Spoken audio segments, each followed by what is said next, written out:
Welcome to the Plaid Sheep Oracle. This is another in a continuing series of videos that are conversations between major arcana cards. And I laid them all out from one deck and let them pair off. And some of the pairings were sort of expected, and then some, like this one, were unexpected. And what we have is the Lovers and the World. I sort of expected the Lovers and the Devil, but no.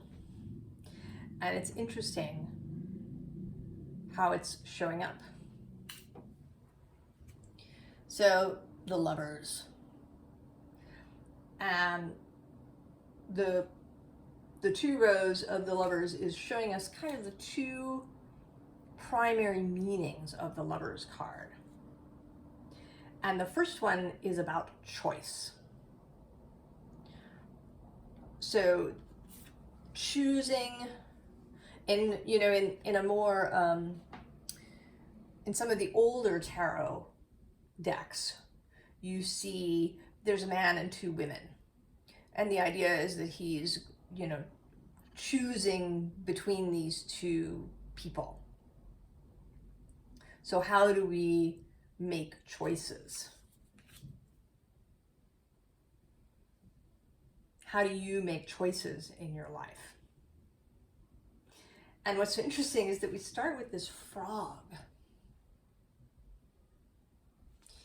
And it says, cleaning house, releasing emotional baggage. And I see this both in that sense, that in order to make conscious choices, we do have to let go of stuff. But I also see it kind of as, right, as how we're seeing something. The idea of the frog prince.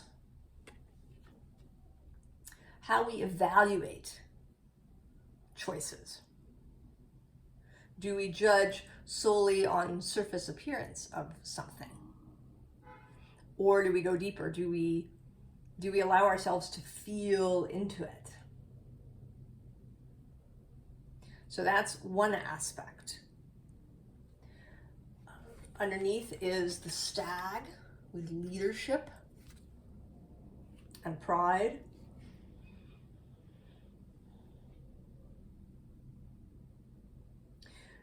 Do we take the lead when we make choices?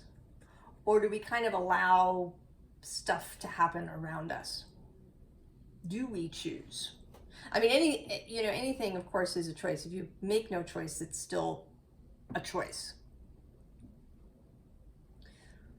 But do we, in general, just sort of go by default? Or do we take the leadership of our own life? And then below that, actually, is focus, which is another aspect of choice. Where do we put our focus? Do we put it on that which we want to grow? That which is interesting to us, that which is exciting to us? Or do we let that happen by default as well? The bottom of the deck is death. And this is yet another aspect of choice, and that sometimes makes it difficult for people to choose. Because when you choose one thing, you are not choosing the other. So it's a letting go of something.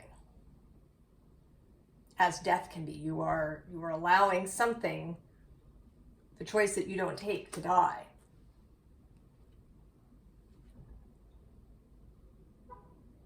And that can be really difficult to make that choice and to have the other thing go away.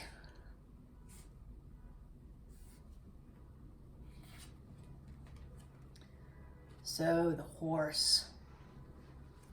Now this says accepting help from another and delegating authority, but it's actually coming through the way horses generally do for me, which is as a symbol of freedom. of making your own choices, of deciding that you can do that, and of learning to make choices from that, that's from that feeling place, or that takes feeling into account. There isn't solely a rational process, where maybe you make lists of pros and cons in order to decide something. Where maybe you learn to honor your gut or your heart, or the feeling in your body when you make a choice.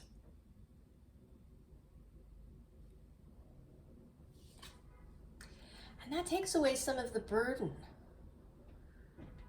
Because decision making can feel like a burden.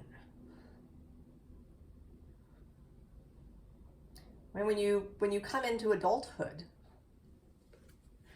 you learn that you have all these choices, these decisions to make. I often want to tell children, no, let your parents decide for as long as possible. Unless it's something that really, really means something to you. It's really significant, to take that in your hand. But the other stuff,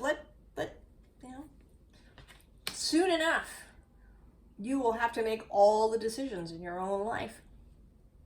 And that can feel like a burden if we get caught up in the very rational or reasonable way. Because you might be able to have two choices that have, very similar pros and cons.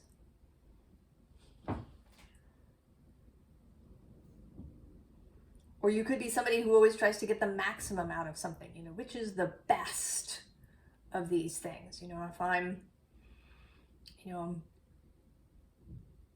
buying a new coffee maker, which is the best? I actually, when I was a kid, our family knew someone who was kosher, and he had bought himself, separate sets of plates so that he could split his food up appropriately. But he couldn't decide which ones to use for which, so he was just using paper plates. Even though he had all these dishes. It was kind of mad, but he couldn't, right? He just couldn't choose. So being able to feel lighter about choice. Lighter because you use love and joy. It's a little bright. The sun is so beautiful, but it does wash things out on the table. Using love and joy as your criteria for how you make choices in your life. And I think this is, everything from, what you're going to have for dinner to, what pair of pants you're going to buy, to what job you're going to take.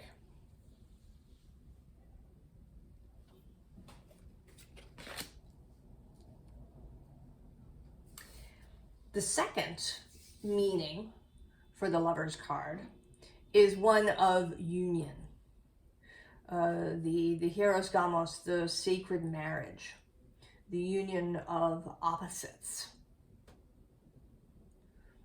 Can be male, female, but also sacred and profane, cosmic and earthly, physical and metaphysical. And the card coming out here is the Lovers with this union. And below, interestingly, is this despair, the corpse.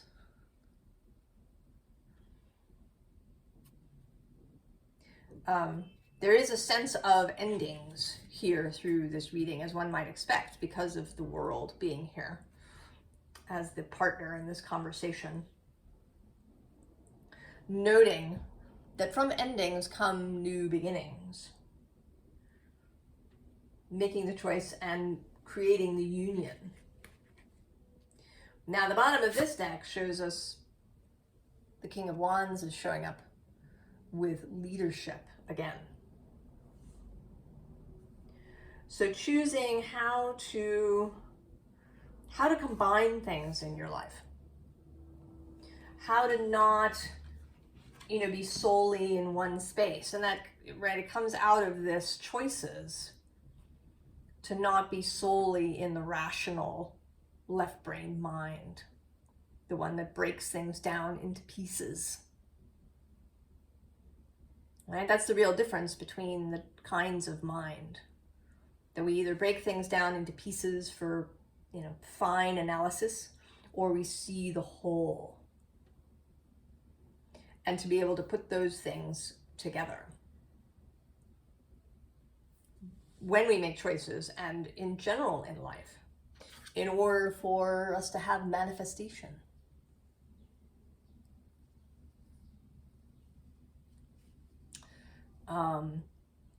This is, right, the creational space. And it brings up the magician, of course, but also just alchemy, all kinds of combinations, bringing things together. And doing it with this page, right, the Princess of Discs, doing it in a fresh way, doing it without being bound by previous dogma, without being bound by ideas of what can and cannot go together.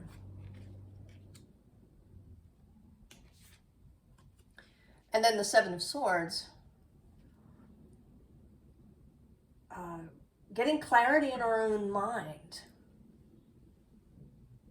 and being able to see more than one perspective. The Lovers is associated with Gemini in the astrology and the zodiac. So the ability to see both sides of something, to not get caught up, right, holding just that one sword, to be able to choose from any of 7 swords.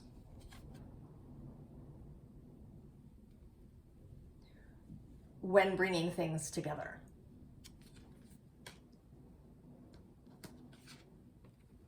And then we have the Page of Wands with exploration. Again, a sense of adventure, of newness, of learning, of experimentation.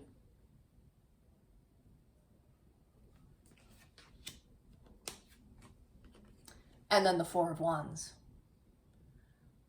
Another card of union. Of union that creates stability, because you have these 4 wands. So the ability to choose to see multiple perspectives, and then to bring these things together.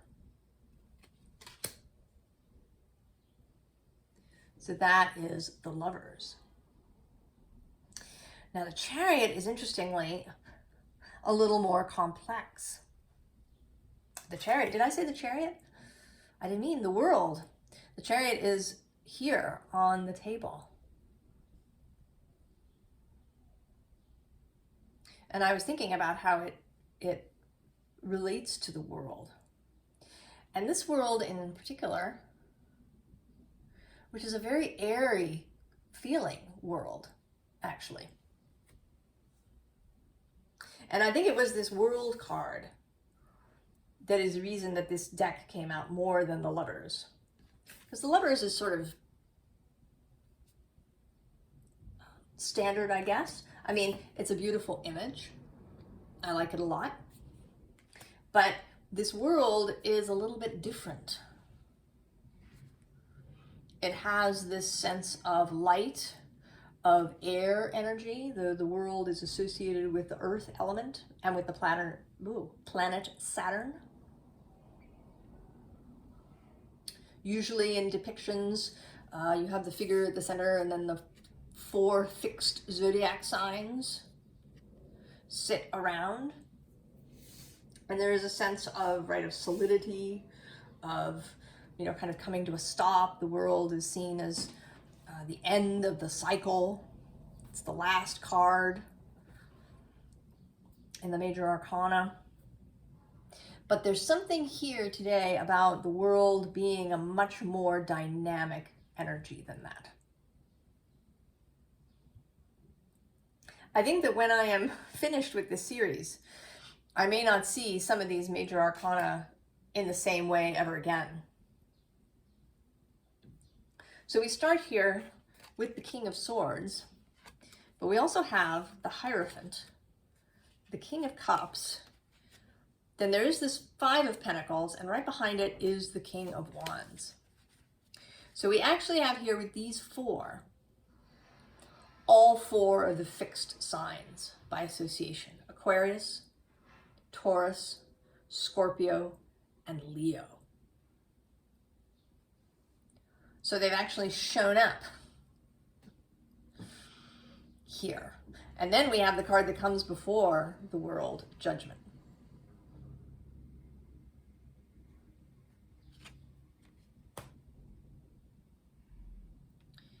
Now the Five of Pentacles is interesting here. Kind of being mixed up in this group. It's actually a Taurus card.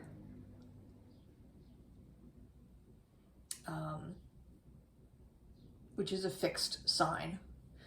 And maybe this, I don't know, maybe this view of fixedness as a problem, or as a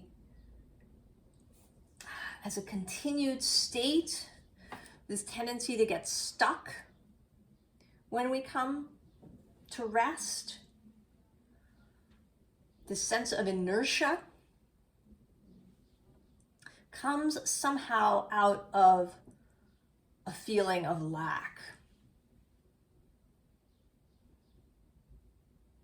A lack about endings, perhaps, that we have pain around that. The card at the bottom of the deck is the Three of Swords. And this pain that we sometimes can inflict on ourselves with our thoughts.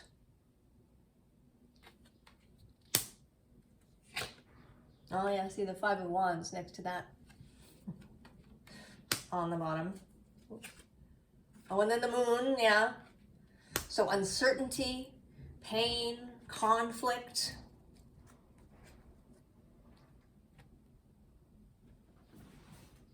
Are the ways that we can get stuck at an ending where we don't want, right? Maybe we don't want it to end. We don't want to proceed. We cling to the fixed energy of this world. Perhaps we cling to the fixed energy of Saturn. I think it's an idea that we have, that we grow up with, that we learn from other people. All right, endings are always bad, or, you know, uncertainty is bad. We need to really know. Things need to not change ever, because we have safety in stagnation. But that isn't what the World card is about.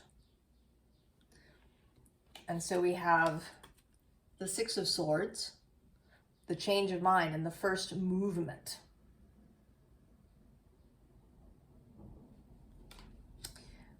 Moving away, perhaps, from some of these fixed energies, right? Being really fixed in how we think about things. Being fixed around ideas of faith or religion or spirituality. Any of that can have really fixed beliefs and ideas. Not wanting to lose things emotionally, being fixed around wanting everything to stay in an even emotional way so that we don't have to deal with scary emotions.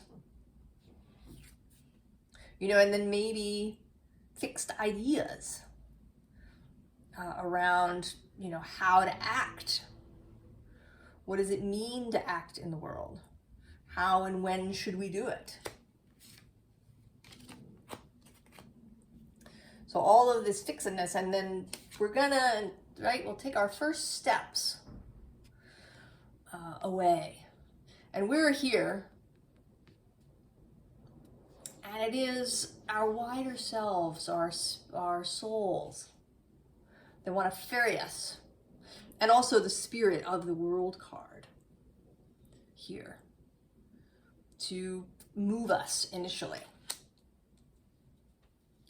And our first stop is the Hermit, where we learn about making our own choices, about keeping our own counsel, about connection to source through our own mind, our own personal gnosis, rather than through the Hierophant officialdom. How to follow our own star, which is here in the lantern. How to maybe determine what it is. Introspection, self-examination, mindfulness, thinking about service and how we might be of service to others.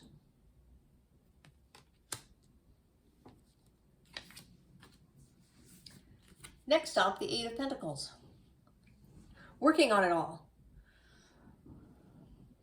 Doing the things, maybe learning some practices. Changing how we proceed in our daily lives. Really looking at what we do on a day-to-day basis. Sixth house sort of stuff, and maybe 10th house stuff. What do we focus on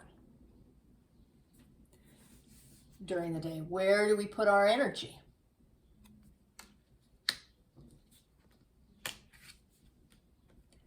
And then the Four of Cups. What are we ignoring? What have we been pushing aside because we're afraid of the next cycle? Because we have anxiety, or we, are sure it can never be this good again. That sense of lack. I have to hang on, to these 3 cups. I can't take a new one. And seeing where we do that. Having a good look at where we reject emotional advances, where we reject the possibility of new emotional experience and new experience in general.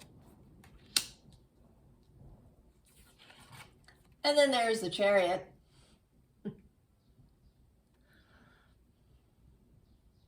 So when we learn about ourselves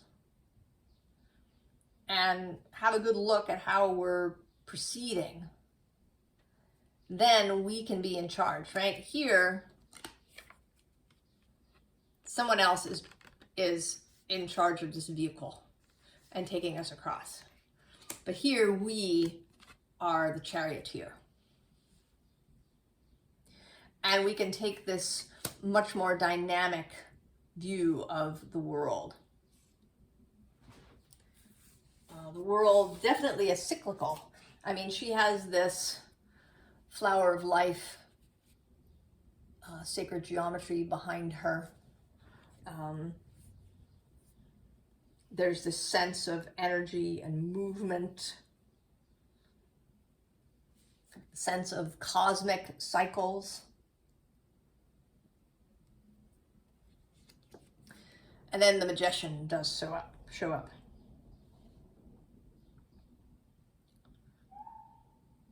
The creation of the world as we would like it. And the creation of the world as we would like it to be needs a few things. First of all, it needs the Nine of Cups. This belief that it can be, that wish fulfillment is possible, as well as emotional maturity. The ability to appraise things honestly. Below that actually is the Queen of Wands. To inspiration. And then at the bottom of the deck, we have Death again. But this time very much in this rebirth format of the Phoenix. That while the world is an ending, it is also a beginning. That it is the cycle, that we come back to the Fool.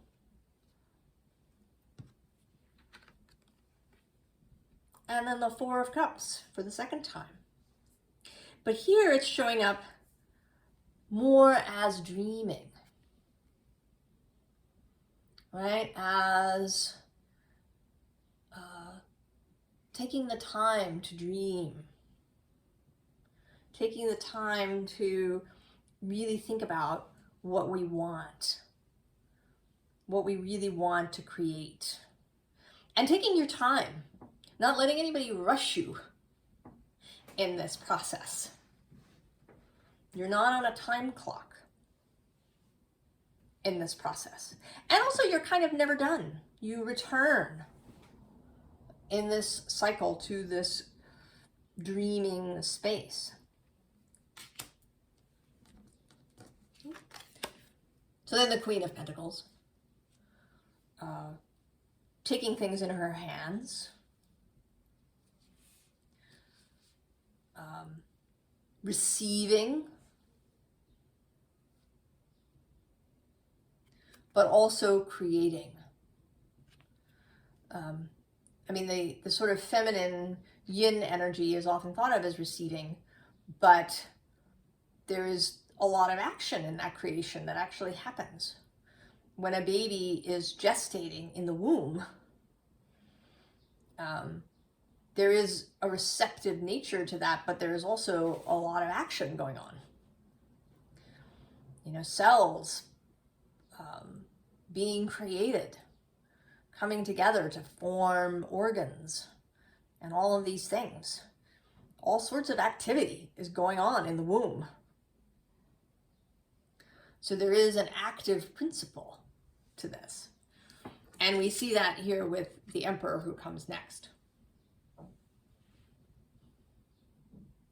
You know, I want to say that she comes up with this format, with this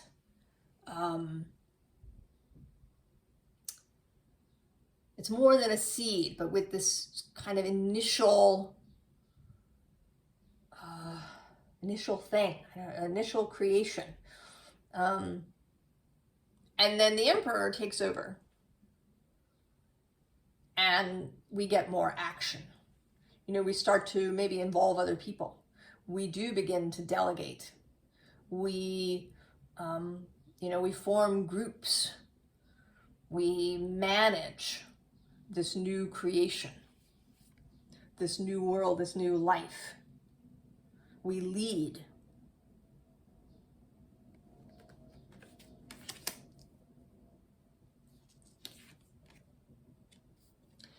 And then the last card, the Nine of Swords, which showing up here is like we're back at the end again.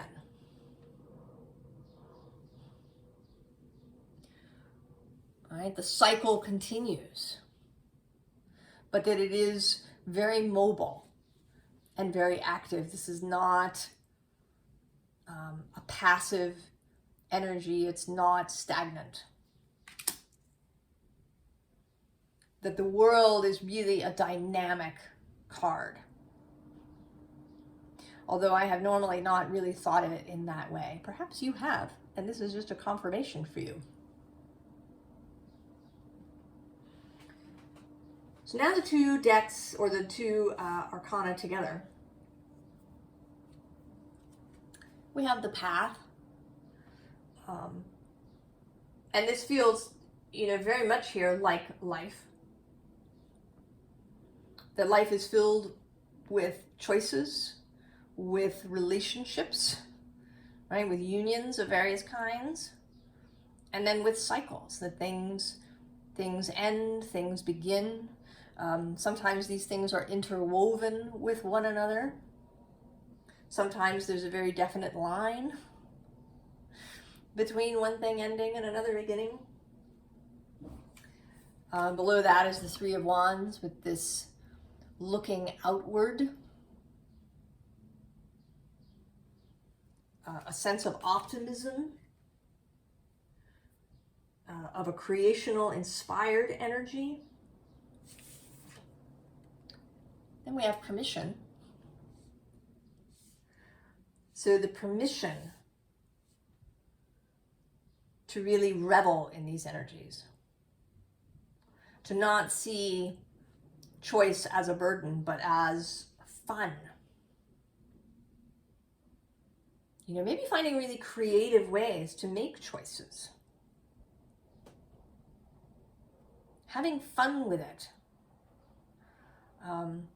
Getting really excited about a new beginning. Maybe you're moving from one place to another and you feel a little sad, perhaps. The place you've lived has been lovely and you've enjoyed it. And that's okay. But to not, right, don't stay there. Right? Don't wander through your home, lamenting the loss the whole time. Pack with this sense of optimism that you're going into this new place and that new people are going to come into this home that you're standing in now. And that they're going to have a wonderful experience too. That they'll get to really enjoy this beautiful place where you lived. And maybe finding creative ways to go through this process. That you have permission to have fun.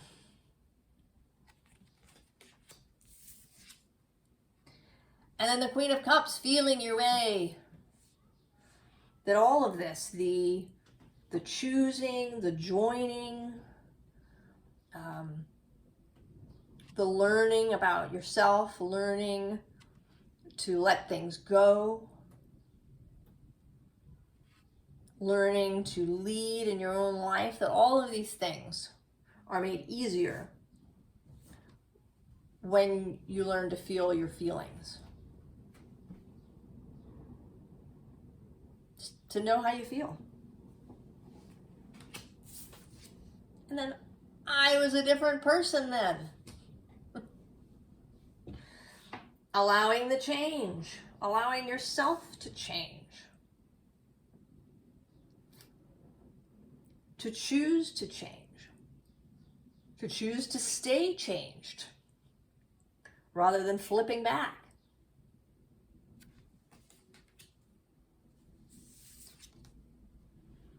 And then this, Forsythia leviosa. And of course, Forsythia is one of the first plants to bloom in the spring.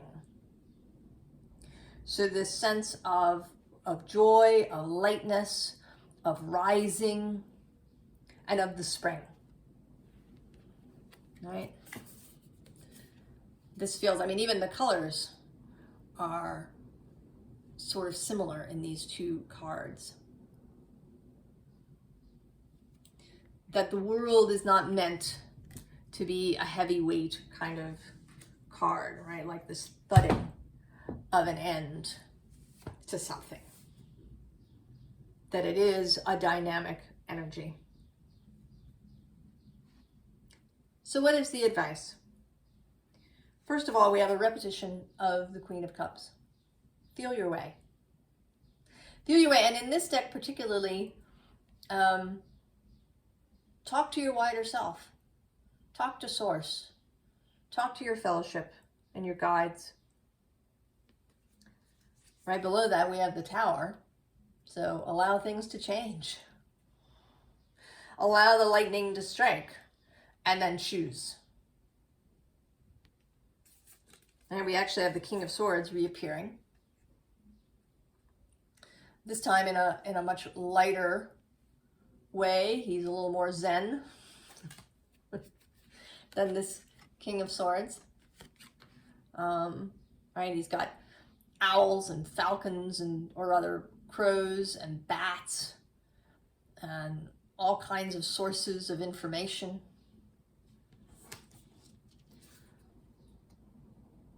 He's somebody who probably is ready to move, is not fixed on this spot.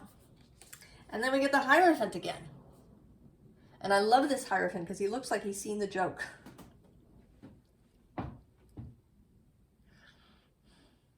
He's living in that joyful space. And then actually one more, the Wheel. And again, change and choice, right? Choosing, sometimes it's choosing to spin the wheel without knowing what the outcome will necessarily be. The bottom of the deck is the Two of Pentacles. And with this kind of planetary imagery here, this feels like more cycling. Allowing the cycling. That there is an end and a beginning. And that sometimes they blur together. The Star. Choose your star. Be connected to your star. Don't forget your star. Your star is how you choose. It helps you choose. When you consider your star, that's when you know, when you can feel that love, that joy, that lightness. Go this way. Go this way.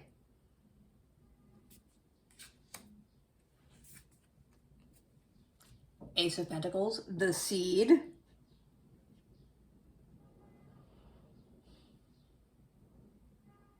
Nurture the seed. Nurture the seed, even knowing that it will grow fully into something and then maybe die and change and turn into something else. And you don't not grow plants in your garden because someday they're going to die.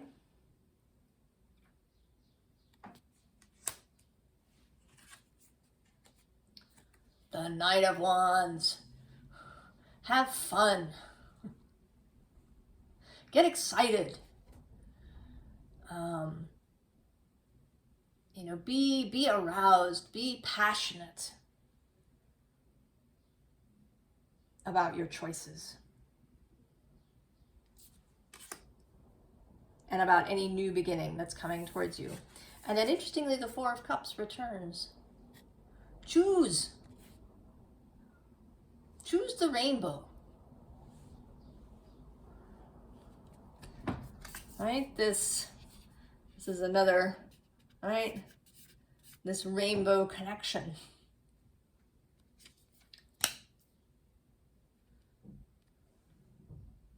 Choose the dynamic. Choose the new. Choose the change. Rather than the heaviness. Now, this doesn't mean that you change something just for the sake of change necessarily, unless that's fun. Like, rearranging the furniture in your living room just because.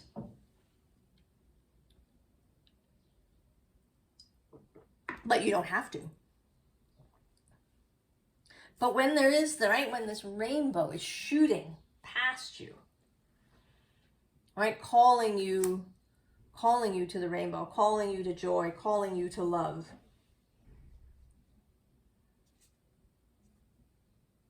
Then that's a reason to choose the change.